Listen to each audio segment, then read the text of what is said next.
Hola a todos los amigos de YouTube, ¿cómo están? Hoy estamos acá reunidos nuevamente para la lectura de la Constitución, tanto el texto del 80 como el borrador constitucional. Y para eso ya llevamos 10 capítulos. En el capítulo anterior me equivoqué, pensé que llevaba 9 y llevamos 10. Hoy sería el capítulo onceavo, ¿no? El, eh, 11 de esta serie de lecturas, y para lo cual ya hemos avanzado ya casi de parte central de la Constitución, tanto la del 80. Voy a compartir la pantalla para que lo vean. Eh, Vimos las materias de ley, el artículo 63, el artículo madre para todo estudiante de derecho. Vimos solo lo que puede ser regulado por ley, ¿no? Vimos todas las materias objeto de ley y íbamos a pasar al artículo 64, que es los DFL, los decretos con fuerza de ley. Así que los vamos a revisar ahora. Por su parte, en el borrador constitucional quedamos en el artículo 71. Recordar que el artículo 70 establecía el derecho a la privacidad personal, familiar y comunitaria, ¿no? Tanto así que hacía inviolable, ¿no?, la entrega de registro de allanamiento a la privacidad personal, la casa, la familia, ¿no? Tanto también a la comunidad, podría ser una junta de vecinos, ¿no? También podría ser un colegio, ¿no? Todo esto debe ser con orden judicial previa, ya lo habíamos visto. La hipótesis única de excepción es la flagrancia, siempre y cuando esté establecido dentro de los márgenes que establece lo que es flagrancia el Código Penal, ¿no? Y también la inviolabilidad de toda documentación privada. Vamos a partir de inmediato con el artículo 71 o sea, del borrador constitucional, que nos dice lo siguiente. Nos dice que toda persona tiene derecho a buscar y recibir asilo y refugio, ¿no? Es un derecho humano el pedir asilo, buscar y recibir asilo y refugio. Una ley regulará el procedimiento de solicitud y reconocimiento de condición de refugiado, así como la garantía y protecciones específicas que se establezcan en favor de las personas solicitantes de asilo o refugiadas. Ninguna persona solicitante de asilo o refugiada será regresada por la fuerza eh, al Estado donde corra riesgo de persecución, ¿no? Es de toda lógica que se vulnerarían sus derechos fundamentales si así fuere, ¿no? De graves violaciones de derechos humanos también, o de su vida o libertad puedan verse amenazadas, ¿no? Esas son las hipótesis por las cuales ningún Estado puede, de alguna forma, regresar a la fuerza, ¿no?, a un refugiado o asilado. Por su parte, el artículo 64 de la Constitución del 80 nos dice lo siguiente: dice que el presidente de la República podrá solicitar autorización al Congreso Nacional para dictar disposiciones con fuerza de ley durante un plazo no superior a un año sobre materias que corresponden precisamente al artículo 63, que son de dominio legal. Esta autorización no podrá extenderse a la nacionalidad, son las limitantes, ¿no?, ciudadanía, las elecciones ni el plebiscito, como tampoco a materias comprendidas en las garantías constitucionales o que deban ser objeto de leyes orgánicas o de quórum calificado, ¿no? No pueden saltarse, digamos, ese tipo de materias a través de esta excepción, ¿no?, de dictar decretos con fuerza de ley en materias que son propiamente de campo legal. La autorización no podrá comprender facultades que afecten a la organización, tampoco atribuciones y régimen de los funcionarios del Poder Judicial, del Congreso Nacional, del Tribunal Constitucional, ni de la Contraloría General de la República. La ley que otorgue la referida autorización señalará las materias precisas sobre las que recaerá la delegación y podrá establecer, no, o determinar las limitaciones, restricciones y formalidades que estimen convenientes. O sea, va a haber una ley delegatoria, ¿no?, una autorización por parte del Congreso. Sin perjuicio de lo dispuesto en los incisos anteriores, el presidente de la República queda autorizado para fijar el texto refundido, coordinado y sistematizado de las leyes cuando sea conveniente para su mejor ejecución, que es lo que se conoce como potestad reglamentaria de ejecución, ¿no? En ejercicio de esta facultad podrá introducirle los cambios de forma que sean indispensables, sin alterar lógicamente la esencia, el verdadero sentido y el alcance. A la Contraloría General de la República corresponde tomar razón precisamente de los decretos con fuerza de ley, debiendo rechazarlos cuando ellos excedan o contravengan la autorización o la ley delegatoria. Los decretos con fuerza de ley estarán sometidos, en cuanto a su publicación, vigencia y efectos, a las mismas normas que rigen la ley. Eso es con respecto a los decretos con fuerza de ley y con respecto también a los decretos sobre la potestad eh, reglamentaria de ejecución, ¿no? Por su parte, el borrador constitucional en su artículo 72, ahora volviendo al borrador, nos dice que toda persona tiene derecho a asociarse sin permiso previo, un derecho que ya está establecido en la Constitución del 80. Veamos qué de nuevo tiene. Dice que este comprende la protección de la autonomía de las asociaciones para el cumplimiento de sus fines específicos y el establecimiento de su regulación interna, organización y demás elementos definitorios, ¿no? Para gozar de personalidad jurídica, las asociaciones deberán constituirse en conformidad a la ley. Sabemos que el procedimiento lo regula el Código Civil, un procedimiento por lo demás muy fácil, necesita una cantidad de personas y además una reunión o una junta constitutiva precisamente, ¿no? La ley podrá imponer restricciones específicas al ejercicio de este derecho respecto de las policías y de las Fuerzas Armadas, precisamente para no asociarse, ¿no? Sin permiso previo. Es algo fundamental, como lo hicieron, ¿no? En el 73, ¿no? Con su, por su parte, ¿no? En la Constitución del 80 pasamos al proceso formativo de la ley, uno de los artículos más importantes también por cuanto establece cómo se forma la ley, ¿no? El artículo 65 trata de esto y nos dice lo siguiente: las leyes pueden tener origen en la Cámara de Diputados o en el Senado, ¿no? Por mensaje que dirija el presidente de la República o por moción de cualquiera de sus miembros en el caso de los diputados o los senadores. Las mociones no pueden ser firmadas por más de 10 diputados ni por más de 5 senadores. Las leyes sobre tributos de cualquier naturaleza que sean sobre los presupuestos de la administración pública y sobre reclutamiento solo podrán tener origen en la Cámara de Diputados. Las leyes sobre amnistía y sobre indultos generales solo pueden tener origen en el Senado. Establece, ¿no?, ciertas limitaciones por cuanto a cada Cámara, ¿no?, otorga de alguna forma la potestad o la competencia para emitir estas leyes, ¿no? Corresponderá así al presidente de la República la iniciativa exclusiva por su parte de los proyectos de ley que tengan relación con la alteración de la división política o administrativa del país o con la administración financiera o presupuestaria del Estado, incluyendo las modificaciones de la ley de presupuestos y con las materias señaladas en los números 10 y 13 del artículo 63. Recordemos que el artículo 63 establece lo que es las materias de ley. El numeral 10 del 63 nos dice que las que fijen las normas sobre enajenación de bienes del Estado o de las municipalidades y sobre su arrendamiento o concesión. En ese sentido, es de atribución exclusiva, ¿no?, del presidente de la República fijar esas normas, a pesar de que se regulan por ley, ¿no? Que es algo absolutamente distinto, ¿no?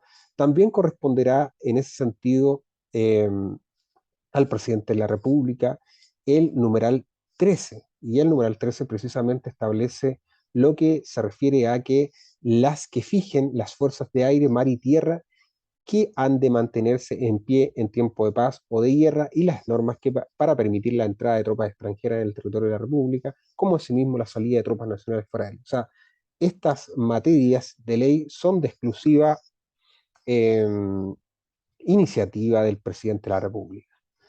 Eh, por su parte, corresponderá también asimismo al presidente de la República la iniciativa exclusiva en ciertas materias, ¿no?, que tienen relación con impuestos, ¿no? Veamos, dice el número 1: imponer, suprimir, reducir o condonar tributos de cualquier clase o naturaleza, establecer exenciones o modificar las existentes y determinar su forma, proporcionalidad o progresión, que finalmente a lo que se llama de alguna forma la reforma tributaria, ¿no? Es de iniciativa exclusiva del presidente.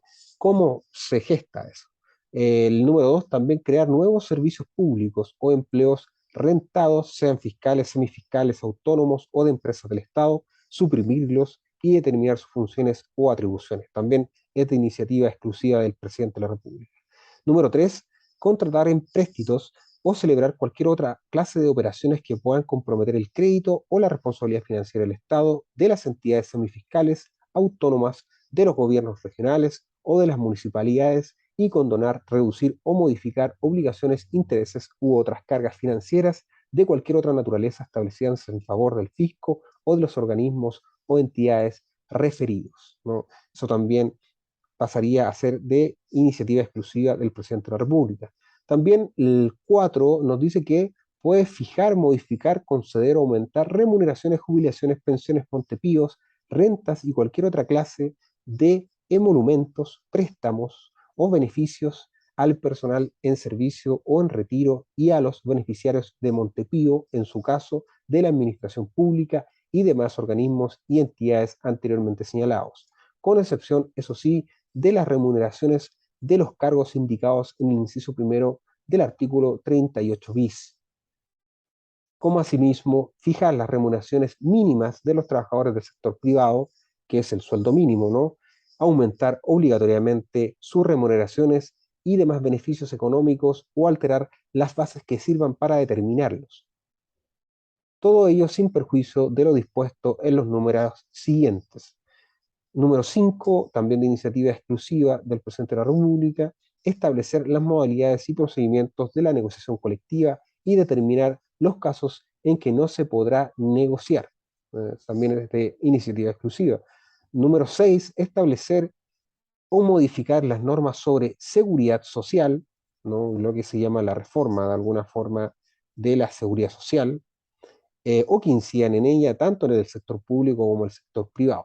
El Congreso Nacional solo podrá aceptar, disminuir o rechazar los servicios, empleos, emolumentos, préstamos, beneficios, gastos y demás iniciativas sobre la materia que proponga el presidente de la República. Entonces el Congreso de alguna forma solo puede aceptar, disminuir o rechazar básicamente, pero no modificar de alguna manera, porque si no estaría excediendo sus atribuciones, ya vemos que son de iniciativa exclusiva del presidente de la República. Por su parte, la Constitución en el artículo 73, que es el borrador constitucional ahora, nos dice que el Estado reconoce la función social, económica y productiva de las cooperativas y fomenta su desarrollo, ¿no? Toda vez que conforme al principio de ayuda mutua, ¿no? Establece un principio precisamente para que las cooperativas cumplan su función social. También las cooperativas podrán agruparse en federaciones, confederaciones o en otras formas de organización. La ley regulará su creación y funcionamiento, garantizando su autonomía y preservará, mediante los instrumentos correspondientes, su naturaleza y finalidades. Es así lo que establece el artículo 73, finalmente reconociendo que las cooperativas cumplen precisamente una función primordial de ayuda mutua, ¿no? Ese es el principio del cual enuncia el borrador constitucional. Eso es con respecto al artículo 73 del borrador constitucional. Por su parte, ahora en la Constitución del 80, ya vamos en el artículo 66, que nos dice lo siguiente: dice que las normas legales que interpreten preceptos constitucionales necesitarán para su aprobación, modificación o derogación de las 3/5 partes de los diputados y senadores en ejercicio, ¿no? Ese es un quórum precisamente muy alto que permitiría de alguna forma modificar, aprobar o derogar normas constitucionales, ¿no? Es por ello el quórum tan alto que cuesta, digamos, modificar la constitución, ¿no? Esa es la idea de una constitución un poco dura, ¿no? Poco reformable, que es la del 80, precisamente con este alto quórum. Las normas legales a las cuales la Constitución confiere el carácter de ley orgánica requerirán para su aprobación, modificación o derogación de las 4/7 partes de los diputados y senadores en ejercicio, estableciéndose un quórum un poco más bajo, eso sí, para las normas orgánicas constitucionales. Se fijan que el artículo 66, de alguna forma, es el artículo que establece precisamente los quórum para modificar las normas de la Constitución. Las normas legales de quórum calificado se establecerán, modificarán o derogarán por la mayoría absoluta de los diputados y senadores en ejercicio. Las demás normas legales requerirán la mayoría de los miembros presentes de cada Cámara o las mayorías que sean aplicables conforme a los artículos 68 y siguientes. Eso sería el artículo 66, precisamente con los quórum bajo los cuales se estarían modificando las leyes. Recordar que el último inciso nos decía que las normas de quórum calificado se establecen, modifican o derogan por la mayoría absoluta, ¿no? Es el quórum más alto establecido para la Constitución, precisamente para las leyes más sensibles democráticamente, ¿no? Y las demás normas requieren simplemente la mayoría de los miembros presentes en la Cámara. El artículo lo deja bien claro, eh, conforme, digamos, a las normas por las cuales se podría modificar la Constitución. Por su parte, el texto del borrador constitucional en el artículo 74 ahora nos dice lo siguiente. Los colegios profesionales son corporaciones, no de derecho público, nacionales y autónomas que colaboran con los propósitos y las responsabilidades del Estado. Sus labores consisten en velar por el ejercicio ético de sus integrantes, promover la credibilidad y representar oficialmente a la profesión ante el Estado y las demás que establezca la ley, ¿no? De alguna forma se les da el carácter de constitucionales a los colegios profesionales, ¿no? Algo que a todas luces es muy bueno. Bueno, como acabamos de ver, precisamente los colegios profesionales tienen que cumplir esa misión, ¿no? Velar por el ejercicio ético de sus integrantes. Hoy en día hay colegios que eh, cumplen esa función actualmente y que le den ese valor constitucional lo ayudaría mucho, ¿no? La ley va a establecer otras responsabilidades y otras precisamente finalidades de estos colegios. Por su parte, el artículo 67, perdón, de la Constitución del 80 ahora nos dice lo siguiente. Dice que el proyecto de ley de presupuestos deberá ser presentado por el presidente de la República al Congreso Nacional a lo menos con 3 meses de anterioridad a la fecha en que deba empezar a regir, y si el Congreso lo despachare dentro de los 60 días contados desde su presentación, regirá el proyecto presentado por el presidente de la República. El Congreso Nacional no podrá aumentar ni disminuir la estimación de los ingresos, solo podrá reducir los gastos contenidos en el proyecto de ley de presupuestos, salvo los que estén establecidos por ley permanente.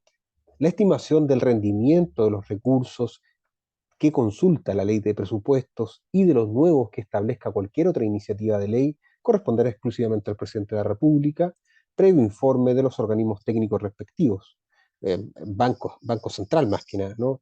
No podrá el Congreso aprobar ningún nuevo gasto con cargo a los fondos de la nación sin que se indiquen al mismo tiempo las fuentes de los recursos, las fuentes de recursos necesarios para atender dicho gasto.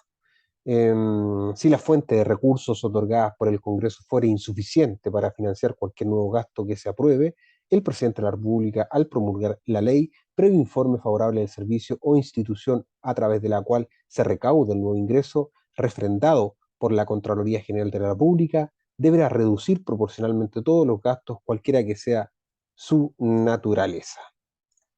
Eso es lo que establece el artículo 67 con respecto a la ley de presupuestos de la nación como iniciativa exclusiva del presidente de la...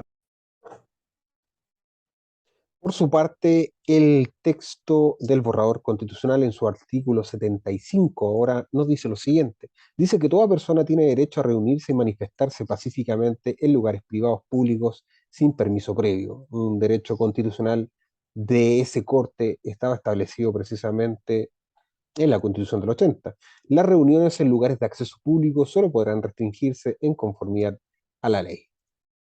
Algo muy de acorde a lo que actualmente está con respecto a ese derecho.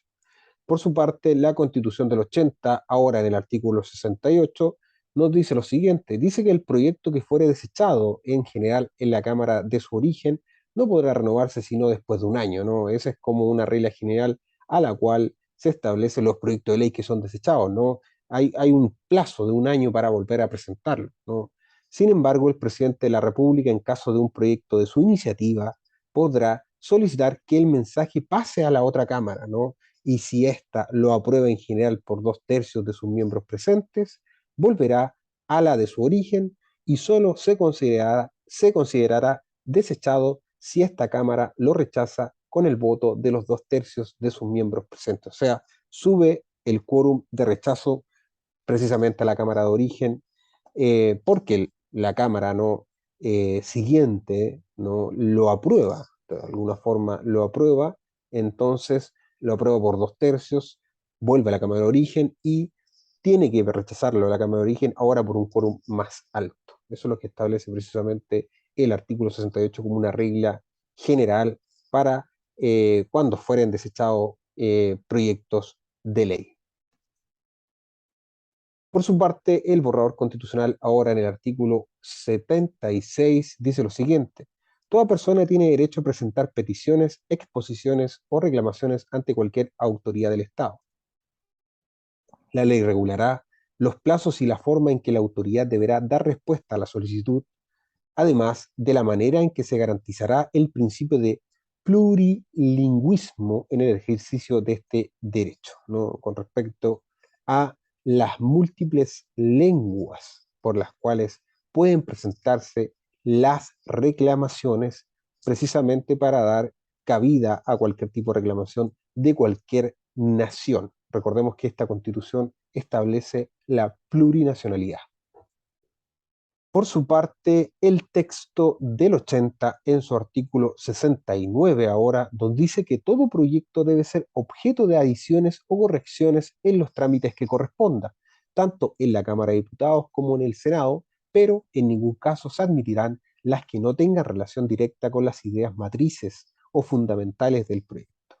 Aprobado un proyecto en la Cámara de su origen, pasará inmediatamente a la otra para su discusión. O sea, nuevamente dándonos reglas de cómo funcionarían las cámaras. Recordar que todo proyecto de alguna forma puede ser objeto de adiciones o correcciones en los trámites que correspondan, ¿no? De alguna forma, cada cámara, ¿no? De la de diputados y tanto como la de Senado, puede de alguna forma adicionar, ¿no? O corregir, ¿no? Pero en ningún caso, como dice el artículo 69, se admitirán adiciones o correcciones que no tengan relación directa con las ideas matrices fundamentales del proyecto. Eso lo deja bien zanjado la Constitución del 80 y nos dice que aprobado un proyecto precisamente en la Cámara de su origen, pasa inmediatamente a la otra a discusión.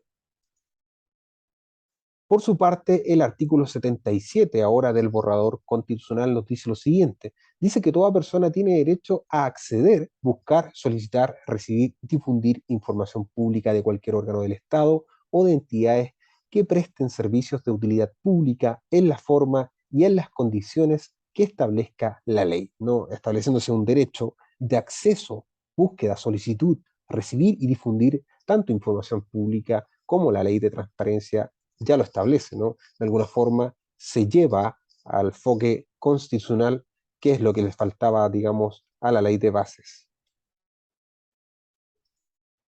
Por su parte, ahora el artículo 70 de la Constitución del 80 nos dice lo siguiente, como regla general: el proyecto que fuere desechado en su totalidad por la Cámara Revisora será considerado por una comisión mixta de igual número de diputados y senadores, la que propondrá la forma y modo de resolver las dificultades, ¿no?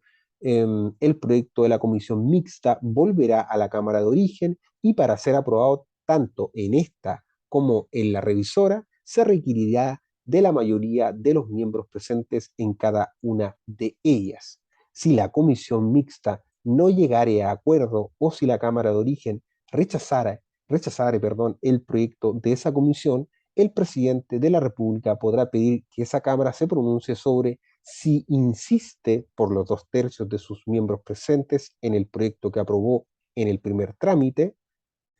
Acordada la insistencia, de alguna forma, el proyecto pasará por segunda vez a la Cámara que lo desechó y solo se entenderá que ésta lo reprueba si concurren para ello las 2/3 partes de sus miembros presentes. Si se fijan, esta regla precisamente es para los proyectos cuando son desechados, ¿no?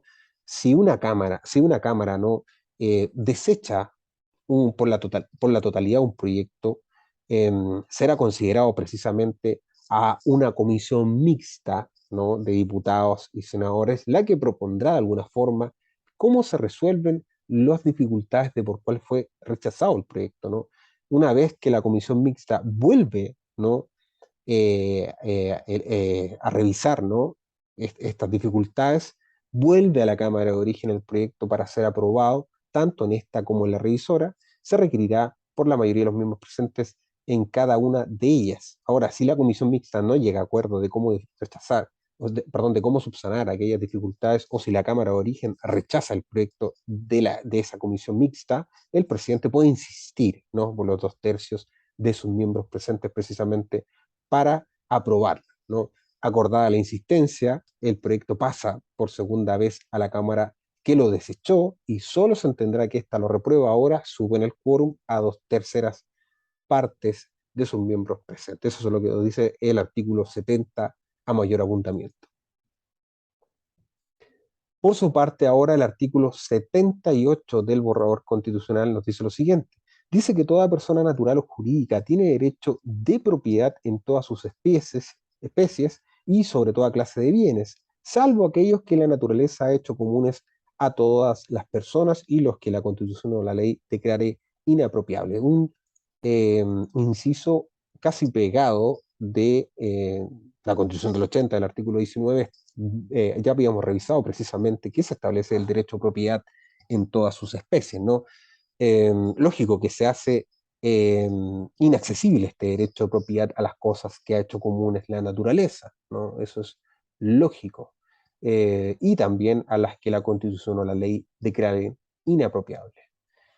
Corresponderá al inciso 2, nos dice, a la ley determinar el modo de adquirir la propiedad, su contenido, límites y deberes conforme con su función social, y se le agrega ahora ecológica, algo que es muy, muy bueno con respecto al cambio climático. Ya sabemos que de alguna forma todos los derechos de propiedad sobre los bienes o los recursos naturales influyen negativa o positivamente en una, salvaguardar los recursos de la naturaleza en su función precisamente ecológica como recursos agotables, ¿no?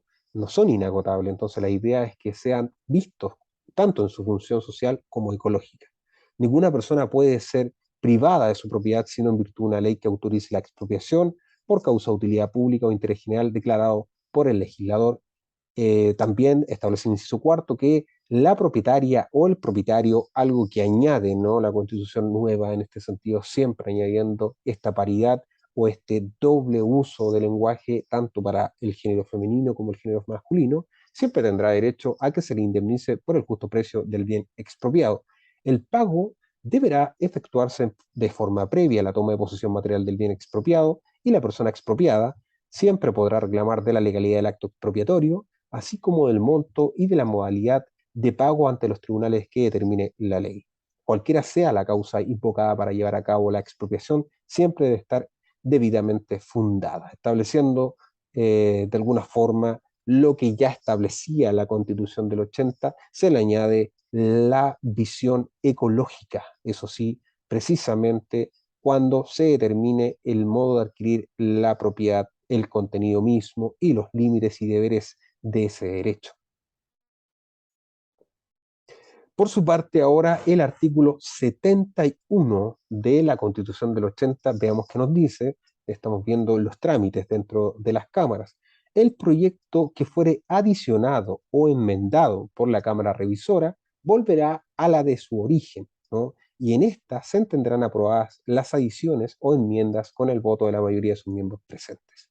Si las adiciones o enmiendas fueran reprobadas, se formará nuevamente una comisión mixta y se procederá en la misma forma indicada que lo habíamos visto en el inciso anterior. En caso de que en la comisión mixta no se produzca acuerdo para resolver las divergencias entre ambas cámaras, o si alguna de las cámaras rechazare la proposición de la comisión mixta, el presidente de la República puede solicitar a la Cámara de Origen que considere nuevamente el proyecto aprobado en segundo trámite por la revisora.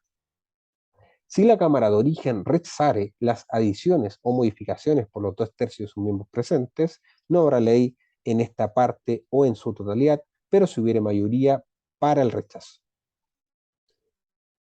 Perdón, pero si hubiere mayoría para el rechazo menor a los 2/3 que establece como quórum, el proyecto pasa a la Cámara Revisora y se entenderá aprobado con el voto conforme a las 2/3 partes de los miembros presentes en esta última. ¿Qué es lo que nos dice este artículo? Nos dice precisamente que cuando hay adiciones o enmiendas por una Cámara Revisora, vuelve a la de origen y estas se entienden aprobadas las adiciones o enmiendas por el voto de la mayoría de los miembros presentes, ¿no? Ahora, si las adiciones o enmiendas fueren reprobadas, ¿no?, se formará una comisión mixta, que es lo que decía el inciso anterior. En caso de que la comisión mixta no se produzca acuerdo para resolver las divergencias entre ambas cámaras, o si alguna de las cámaras rechazare, ¿no?, la proposición de la comisión mixta, el presidente de la República puede solicitar a la Cámara de origen que considere nuevamente el proyecto aprobado en segundo trámite por la revisora. Si ahora la Cámara de origen rechaza las adiciones o modificaciones, como en el quórum de los 2/3 de miembros presentes, no habrá ley, no en esta parte o en su totalidad. Pero si no logra reunir ese quórum, no es menor a los 2/3 del proyecto, pasa a la Cámara Revisora y se entenderá aprobado ahora con el voto conforme a las 2/3 partes de los miembros presentes de la Cámara Revisora. Eso es lo que nos dice precisamente el artículo 71. Ahora, el artículo 79 del borrador constitucional nos dice lo siguiente. Nos dice el artículo 79 que el Estado reconoce y garantiza conforme a la Constitución el derecho de los pueblos y naciones indígenas a sus tierras, territorios y recursos, ¿no?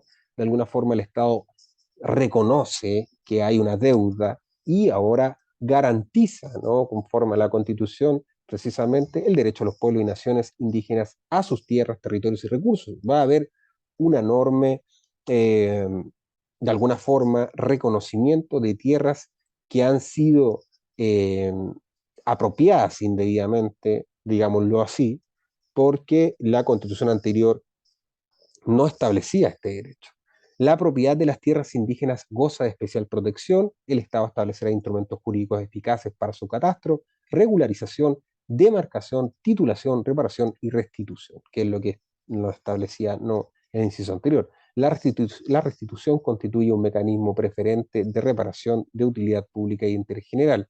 Conforme con la Constitución y la ley, los pueblos y naciones indígenas tienen derecho a utilizar los recursos que tradicionalmente han usado u ocupado, que se encuentran en sus territorios y sean indispensables para su existencia colectiva. De alguna forma, la Constitución no solamente garantiza y reconoce a los pueblos indígenas las tierras, territorios y recursos, sino que también, de alguna forma, va a establecer los mecanismos por los cuales se restituya, se repare, ¿no?, y le da la categoría de utilidad pública e interés general, ¿no? De alguna forma también establece y garantiza, ¿no?, el derecho a utilizar aquellos recursos que estén en esas tierras como lo han utilizado sus ancestros.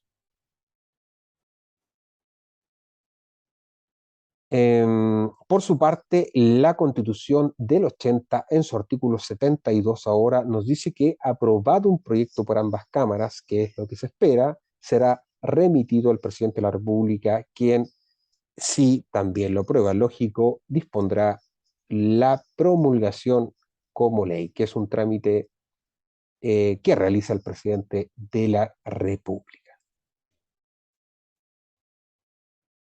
Por su parte, el borrador constitucional en el artículo 80 ahora nos dice que toda persona natural o jurídica tiene libertad de emprender y desarrollar actividades económicas, no la libertad de emprendimiento. Su ejercicio debe ser compatible con los derechos consagrados en esta Constitución, precisamente los de corte ecológico y la protección de la naturaleza, lo deja bien establecido. El contenido y los límites de este derecho serán determinados por leyes que regulen su ejercicio, las que deberán promover el desarrollo de las empresas de menor tamaño y asegurarán la protección de las consumidoras y consumidores. Precisamente dice esto la Constitución, las empresas de menor tamaño, porque a la actual Constitución, con el desmedro total que hay, o con la libertad total que hay en la libertad de emprendimiento, produce una competencia desleal, ¿no? Hay empresas de menor tamaño que se van comiendo a las de menor tamaño, ¿no? Las de mayor tamaño precisamente gozan de mejores características económicas que hacen que tengan mayor previsión del mercado. Las de menor tamaño no pueden arriesgar tanto, precisamente eso es lo que hace la Constitución al rescatar, ¿no? esta protección, ¿no? y libre desarrollo y promoción del desarrollo de las empresas de menor tamaño. Por su parte, la Constitución del 80, en su artículo 73 ahora, nos dice que si el presidente de la República desaprueba el proyecto que habían aprobado las cámaras anteriores, lo devolverá a la Cámara de su origen con las observaciones convenientes dentro del término de 30 días. Ese es el término de 30 días para proceder a promulgar. En ningún caso se admitirán las observaciones que no tengan relación directa con las ideas matrices fundamentales del proyecto, algo que también se establecía como límite a las cámaras, ¿no? A menos que hubieran sido consideradas en el mensaje respectivo. Si las dos cámaras aprobaren las observaciones, el proyecto tendrá fuerza de ley y se devolverá al presidente para su promulgación, o sea, se vuelven a aprobar por las partes de las cámaras, ¿no? Si las dos cámaras desecharen todas o alguna de las observaciones e insistieren por los 2/3 de sus miembros presentes en la totalidad o parte del proyecto aprobado por ellas, se volverá al presidente para su promulgación. Ya nada puede hacer el presidente una vez que nuevamente aprueben por los 2/3 de sus miembros presentes el proyecto. Vamos a quedar hasta acá por hoy. Revisamos varios artículos.